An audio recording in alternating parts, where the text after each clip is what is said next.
Hi everybody, today we're going to meet Devin. We've met him before. He's going to show us some awesome, beautiful, gorgeous artwork.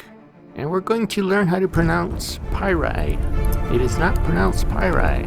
As usual, I'm going to stay out of it so that you can enjoy the show. Salutations, glorious Ashes of Creation community. Today we are doing our development update as we do every month, and we're so excited to have you all join us.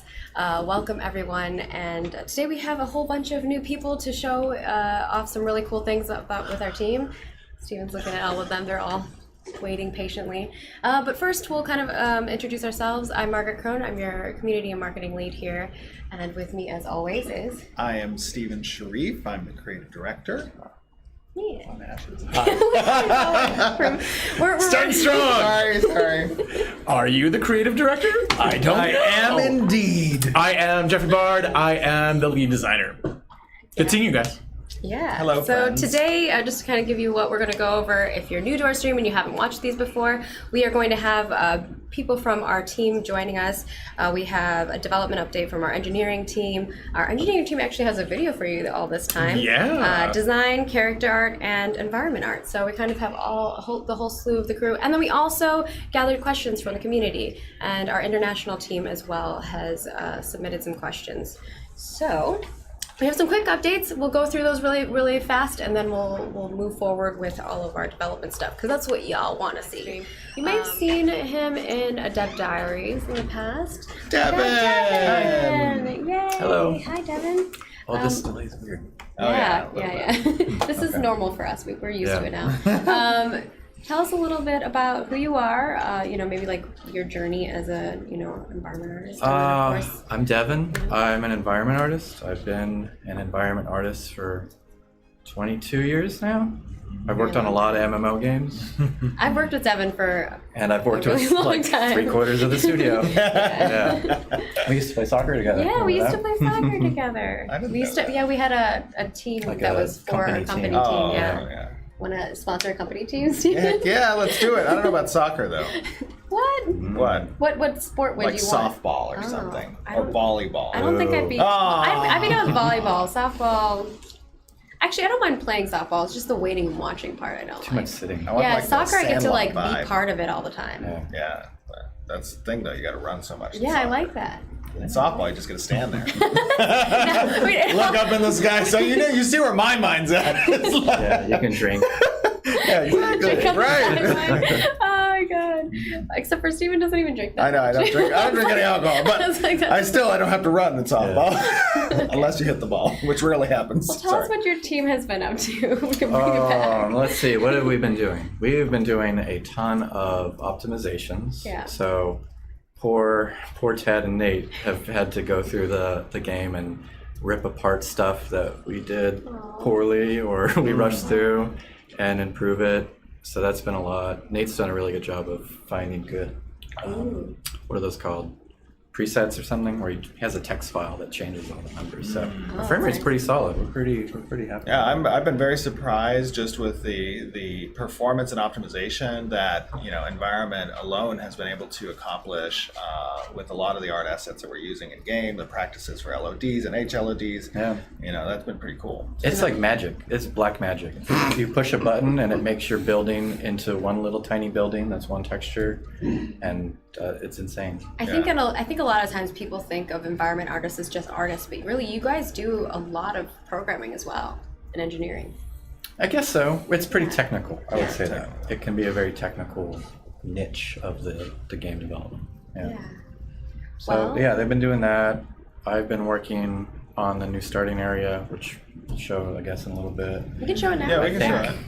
Michael. So pretty. So just to give a little bit of Oh, yeah. background here, right, is this is the APOC. This is an APOC map, but it's representative of what will be a ruined city in the MMORPG. And this is a capital city, one of the Elven capital cities, where one of the Divine Gateways was. Yeah. So Devin, this is a lot so of your pretty. work. Yeah, I mean, I didn't do a lot of the assets, but it was a week of just putting stuff down and trying things out, making it look more formal. At one point, he sent a screenshot out that made it look like there were little horse poops everywhere. Yeah. I dropped a bunch of rocks everywhere. They looked like horse turds. That was fun.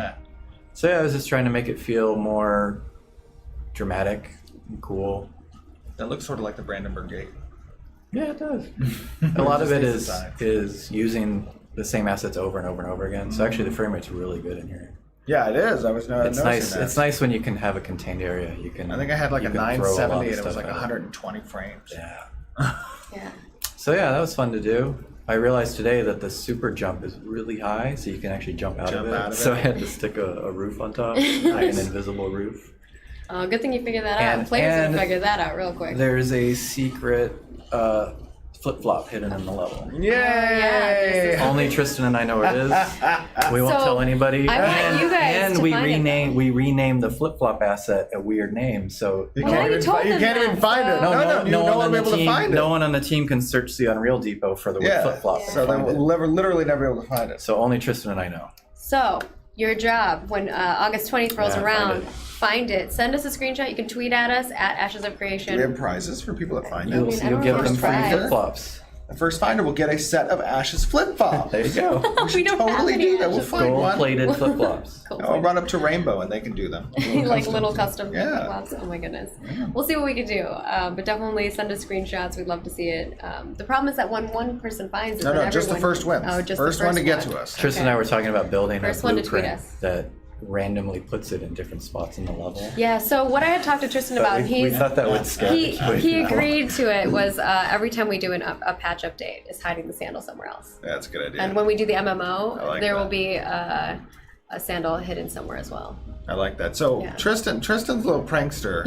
Like three years ago, when we had one of our first MMO levels, he hit a little trigger volume that when you entered into one of the caves, this giant ball of Nicolas Cage's face would fall out of the sky, and mariachi music would start playing. That's good. I also want to note, no one has found this yet, but in the Battle Royale map, there is a hidden area with a sandal shrine. Yeah. No one has found it yet. No one has sent me a screenshot. It's called Sandalia. It's ridiculous. So.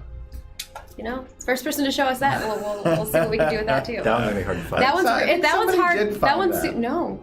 Here's a hint: you have to destroy something to find it. You're giving them hints. That's a huge hint. That's not a huge hint. They're gonna destroy everything. I'm not gonna say what you have. That's a pretty big hint.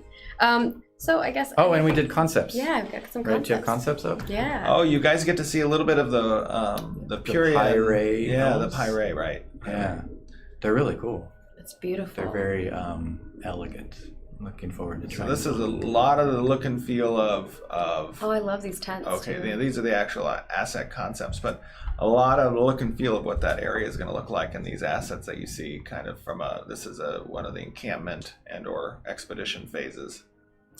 Yeah, so we're really getting through all of the. I mean, you've been seeing a lot of the concepts for each of the different races, and we're trying to basically make all of those stages, which require a lot of assets and a lot of buildings, and especially utilizing some of that the programming in regards to like creating those dynamically, right? So that we have different buildings and different shapes and things like that, which these ones are going to be hard to do like that. Yeah.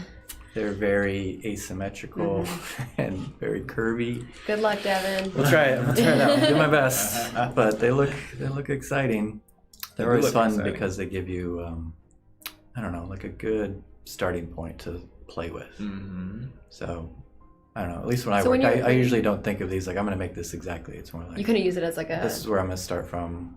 You know. Can you walk us through maybe the process of that? Concept. Maybe? Yeah, I mean, I'll just.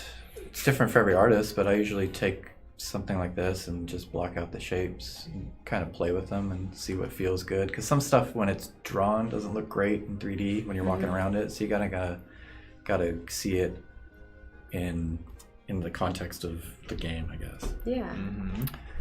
So yeah, and then you throw colors on it and just kind of detail it up. Now, do you view as part of the asset creation incorporating the trees that you see with these buildings, because not every place a node can pop up will have actual trees. And Look on the studio. Yeah, may need to I then think you're incorporate talking that. yourself out of it right now. Right? I like where this is going. There you go. Making it easy. Devin's like, this Just will no make my trees. life easier. Yeah, you just wow. That is definitely going to be, I think, the hardest thing about these Will you have to assets. program something Exactly, extra it's in that having, to allow for the trees to be Not even part of the just building? programming, it's modeling. I'll have to Are you figure. modeling? The hard part is like what happens when a human building's there. Yeah. Oh yeah. Like the trees got to be It part goes of the away. elf building, Yeah. but then you don't want it to just look The like human someone comes dumped a along with little an elf axe building. when it's transitioning, and he chops the building down Big axe. like a huge axe, right? And then the building disappears, and the human building appears. That's the You easy. have a giant- I think the hard part is you want that area to feel like that tree makes sense. Right. And when you take that, you don't want it to just look like you just stuck So a tree in the here's middle of a great field. thing, because those are all like conceptual. I view the Pyre like settler walking up with a magical like a little beanstalk seed, yeah. and he Aw, lays it, and the cute. building begins to grow kind of out of the ground magically. Mhm. So I can get past that suspension of disbelief. Why isn't there a I tree love here? that. I never heard that part before. That's So Yeah. what about all the other trees around it? Well, That's where it gets tricky. they're wood elves. I like that one with the red. Yeah. Maybe those trees are The red alive. little These are blooms. ent trees, so they walk with the elves to the new location Oh, they're settling, no. and then they settle in, It's like, no. and they just see. Now this is called scope creep, and they just settle in. Every gonna- developer's like, no. I'm gonna need that to happen. Just kidding. Oh my gosh. I love ants though, Yes. Yeah. so I always like building tree things. I'm a big gardener at home, so Oh, I really really? Oh, like that's tree cool. stuff. So will you use a lot of that as gonna inspiration for this when reference you're that? working on that? Oh yeah. I like that kind of like that bridgey one almost. It kind of looks like it's coming out of that. I didn't realize that was kind of the lore of it. That's cool. Yeah. I think it wasn't the No, lore it's until you just 5 made it minutes up. ago. No, it was totally the lore. 100%. Jeff over there. I'm just saying. Devin brought up some good points about these trees, and now we have to work our way around them mentally. Like, how does that actually happen? Okay, I see. I'm gonna keep my mouth shut. There. I was like, I'm done. Well, thank you so much, Devin. Anything else that you want to kind of like tell our community and talk about? No, we're making fun stuff. It should be more fun stuff later. Yeah, we're Yay! excited. And we hope you guys like it. Thank you so much. Awesome. All right. Thanks, Bye. Devin. Bye. So, thank you so much for joining us today. We'll see you guys next month for another Ashes of Creation live stream. Thanks, everybody. What's up with the Brandenburg Gate? You know that's in Berlin, Germany? And Gamescom is in Cologne, Germany? Is Steven thinking about going to Gamescom on August 20th? Which is the same date that Apocalypse opens again? It's a conspiracy. Well, what did you think of the show? Hopefully you liked it. If you did, stay tuned for the next part by subscribing below. Thanks for watching.